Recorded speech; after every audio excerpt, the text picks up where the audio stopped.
The new contract from the neighboring town's school was a turning point in Min's career. Though he had tackled sizable projects before, nothing matched the scale of constructing multiple desks, benches, and shelves all at once. The sum total promised upon completion was enough to pay down most of his debts, repair his workshop's roof, and maybe even invest in a small power saw to streamline his work. Still, taking on such a large order was daunting. Min had to balance his excitement with practical planning. He needed more lumber, additional tools, and possibly an extra set of hands. After careful consideration, he decided to hire a young apprentice, a distant cousin named Tam, who was enthusiastic about learning woodworking. With Tam's help in sanding, staining, and simpler assembly tasks, Min could keep the project on schedule and maintain quality control. Every morning, Tam arrived bright and early, eyes brimming with eagerness. He listened intently to Min's instructions, absorbing everything from safety measures to sanding techniques. Min discovered that teaching another person reignited his own passion, reminding him why he had fallen in love with crafting wood in the first place. The two formed a steady rhythm, Min handling the complex measuring, cutting, and design, while Tam prepared pieces, did initial sanding, and helped with deliveries. Progress was steady, yet the workload was immense. Some evenings, Min felt like his arms would fall off from hammering and sawing. Yet the knowledge that this project could secure his family's future spurred him onward. He also maintained his routine of writing in the notebook. On particularly stressful days, he'd flip through the pages of gratitude entries and find solace. Meanwhile, life at home continued to improve. With the initial deposit, Min had fixed the most pressing leaks in the roof. This simple upgrade meant rainy nights no longer came with anxiety about drips soaking their belongings. Lan's own vegetable garden thrived in the backyard, and Tien celebrated his 6th birthday. The family marked the occasion with a small gathering of friends and neighbors, each marveling at the changes in Min's fortunes. During the celebration, an older neighbor pulled Min aside. "I've been watching your workshop," he said, a friendly grin splitting his weathered face. "Looks like you're busier than ever. Good things come to good people, son." Min felt a rush of warmth. He couldn't help but think of Dai, the old man who had planted the seeds of this transformation. Where is he now? Min wondered. He hoped Dai would return to the village soon so he could share how much his life had changed and to thank him. About halfway through the school project, a messenger arrived from the official who had commissioned the work. The official was thrilled with the prototype desks Min had delivered. He even hinted at the possibility of additional contracts if the final results met his expectations. This was more than just a stroke of good luck. It was a door opening to long-term financial stability, something Min had never dared to dream of before. To manage the growing workload, Min decided to expand his workshop physically. With part of the deposit, he purchased extra wood to construct a simple extension behind the building. He and Tam spent a weekend hammering together a new covered area that would allow for storage of lumber and half-finished pieces, freeing up space in the main room for assembly and finishing. The expansion felt symbolic proof that, with perseverance and the right mindset, his dreams could indeed become tangible reality. During breaks, Tam would ask Min questions about life and work, fascinated by how quickly things seemed to be turning around for the elder craftsman. Min told him, in measured detail, about the law of attraction, how focusing on positive outcomes, cultivating gratitude, and being generous with others had unexpectedly multiplied his opportunities. Tam listened wide-eyed. "It's hard to believe that just thinking positively can change so much," he mused. Min carefully flipped a plank of wood before aligning it for cutting. "It's more than just thinking," he explained.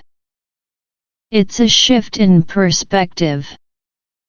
When I'm grateful and optimistic, I see possibilities instead of obstacles. I talk to people more openly, I share my ideas, and I trust that solutions exist. And often, they do."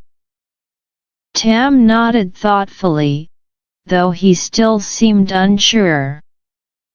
Nevertheless, Min noticed the young apprentice began adopting small gestures of gratitude, like thanking tools for good service or speaking more kindly about challenges. The effect on their work environment was palpable. The workshop thrummed with constructive energy, even during the busiest days. As the project neared completion, excitement rippled through the village. People whispered about the transformation of Min's fortunes, attributing it variously to luck, skill, or even hidden blessings from local spirits. Min, for his part, remained humble. He knew he still had much to learn about how the law of attraction truly worked. But he was also convinced that his shift in attitude had played a crucial role. One day, while applying a final coat of varnish to a batch of desks, Min felt a presence at the workshop entrance. He turned to see the silhouette of an elderly figure. His heart skipped a beat, and he nearly dropped the brush. It was Dai, leaning against the doorframe, his characteristic gentle smile illuminating his face. "I see you've been quite busy," the old man said, stepping inside. His eyes darted around the newly expanded workshop, the rows of finished and half-finished furniture. He nodded approvingly. Min set the brush aside, hands trembling with excitement.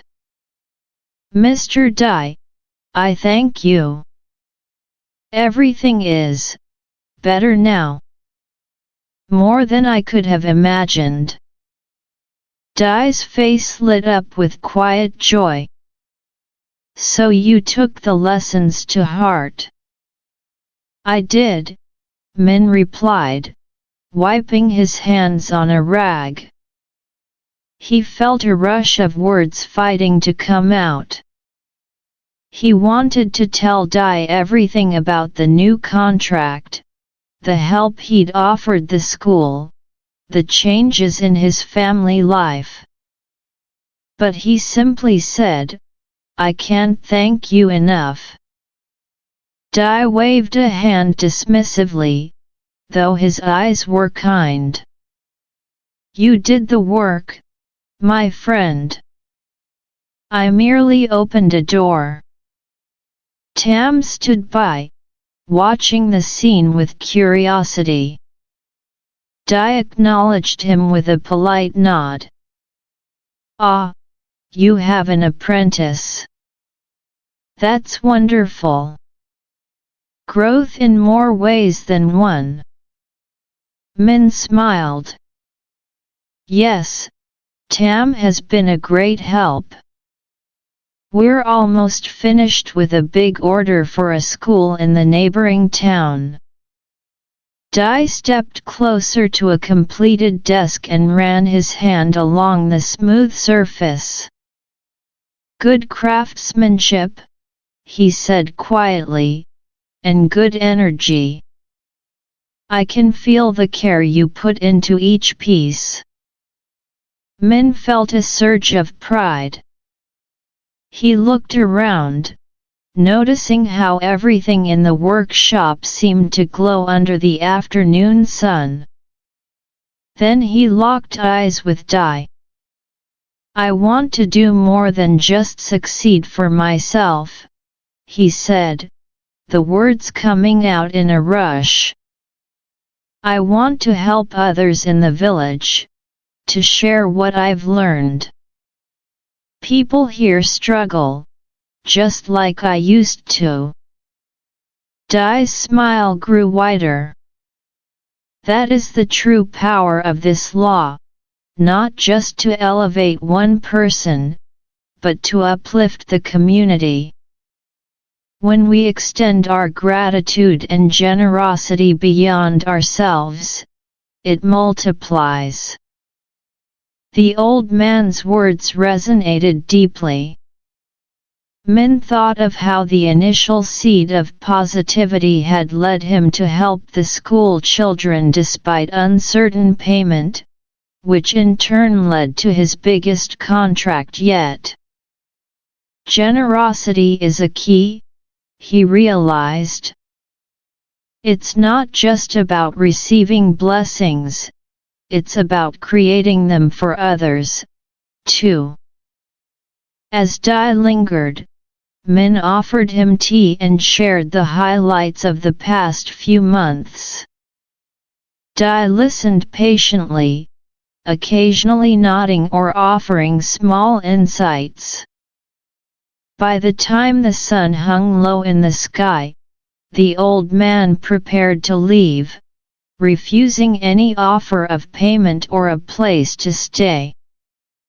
"My path leads me onward," he said. "But I'll be back to see how the village grows. Keep practicing the principles, there's still much more you can achieve." Min walked him to the edge of the property, where Dai disappeared down the winding path alongside the river.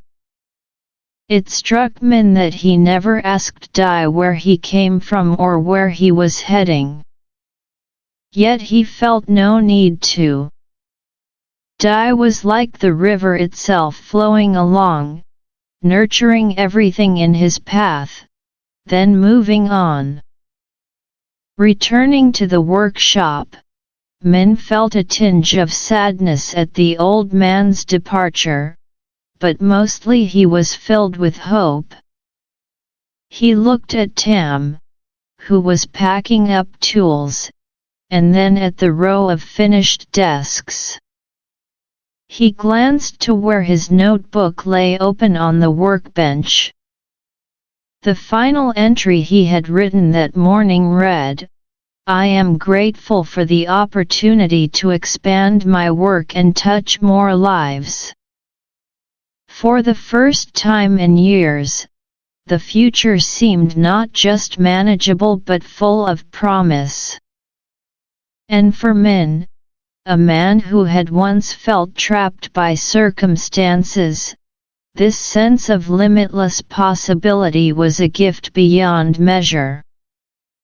The next few weeks were a whirlwind of finalizing orders, loading the completed furniture onto carts, and delivering them to the neighboring school. The official was overjoyed with the craftsmanship and timely completion, and he paid the remaining balance promptly.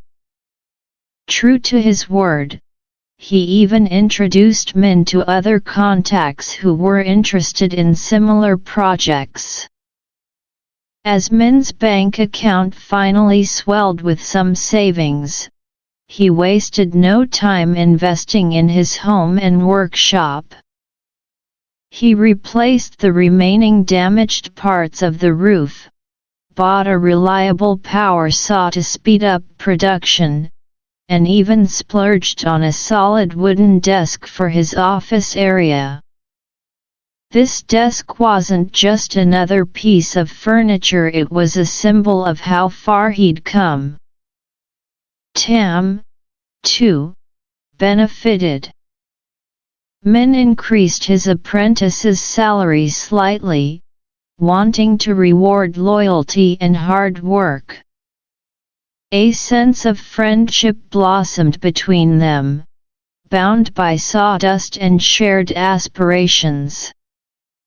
Amid these signs of prosperity, life in the village continued, a tapestry of triumphs and challenges. Families celebrated modest weddings, children played by the river, and older folks traded stories of yesteryear. But under the surface, many villagers still grappled with financial strain, health issues, or the unpredictability of nature. One evening, heavy clouds gathered, threatening a storm. The wind howled, lightning streaked across the sky, and thunder boomed overhead. The river rose ominously, its once gentle current turning into a swirling mass. By midnight, torrential rain battered the village with unrelenting force. By morning, parts of the riverside had flooded, damaging houses, saturating fields, and washing away small livestock pens. Min woke to find the path to his workshop ankle-deep in water. He rushed inside, relieved to see that his repairs had held strong. The roof and the workshop floor were mostly dry. Others were not as lucky. News spread that some homes closer to the river had been submerged. People gathered to help salvage belongings and move them to safer areas. Leaving Tam to look after the workshop, Min joined the rescue efforts. He spent the entire day hauling sacks of rice to higher ground, repairing leaky boats so that villagers could ferry supplies across flooded spots, and distributing food and blankets. He noticed that, despite the disaster, many villagers displayed extraordinary camaraderie. They helped each other with a collective spirit that overshadowed personal worries. During a brief lull in the rain, Min overheard a young mother lamenting the loss of her family's meager savings as water soaked through their bedding.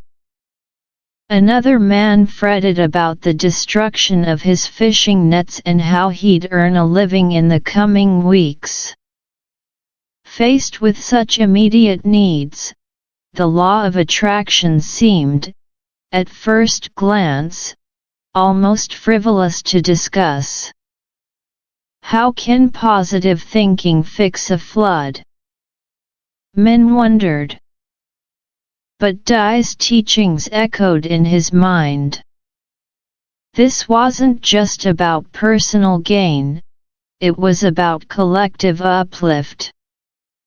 Perhaps the village needed hope more than ever, along with tangible support. From that day forward, whenever he encountered someone in despair, Min tried to share not just words of encouragement, but also practical help, be it carpentry repairs, money for urgent needs, or simply a listening ear. He recalled how one act of goodwill at the village school had triggered a cascade of positive events in his own life. Maybe, in a time of crisis, generosity and faith could multiply their effect, too. The floodwaters began to recede after several days, leaving behind soggy fields and waterlogged homes. Repairs were needed everywhere. Despite his own workload, Min offered discounted services or free, when necessary, to help villagers restore broken doors, shelves, and furniture. His workshop buzzed with activity, at times turning into a makeshift relief hub.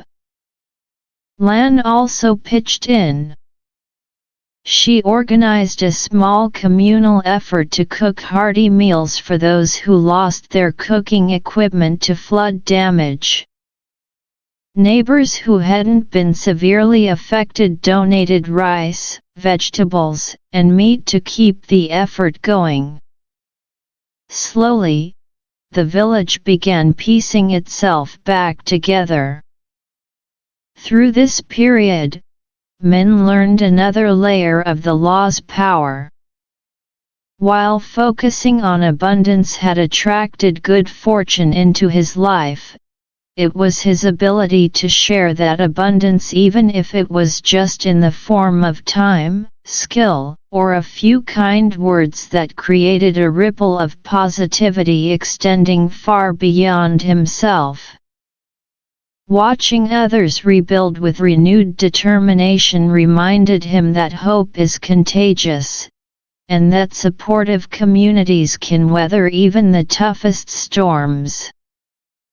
His acts of service did not go unnoticed. One evening, as he was sweeping water out of his workshop's front section, an elderly villager approached. She carried a small basket filled with homemade pastries. "For you and your family," she said, placing the basket on his workbench. "You've done so much for us. We appreciate it." Min felt a lump in his throat. "Thank you," he managed, touched by the gesture. The pastries, though simple, symbolized genuine gratitude. Days turned into weeks, and the village slowly returned to a semblance of normalcy. Tien resumed playing by the now calmer river with his friends, and Lan's garden revived with new seedlings planted in the wake of the flood. The sense of communal support lingered, weaving neighbor to neighbor more tightly together. Meanwhile, word of Min's generosity spread. Several new clients from nearby villages arrived, curious about the woodworker who not only did quality work but seemed to genuinely care about people's well-being. These new connections led to more projects, from renovating a small community center to crafting decorative items for a wedding in a distant town. His notebook's list of goals expanded accordingly. buy better storage containers for relief supplies in future floods.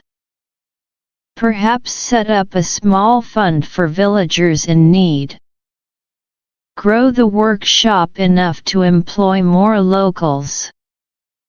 He wrote these aspirations with earnest excitement, feeling that he was no longer just thinking about his own survival, but also envisioning a better life for the entire village.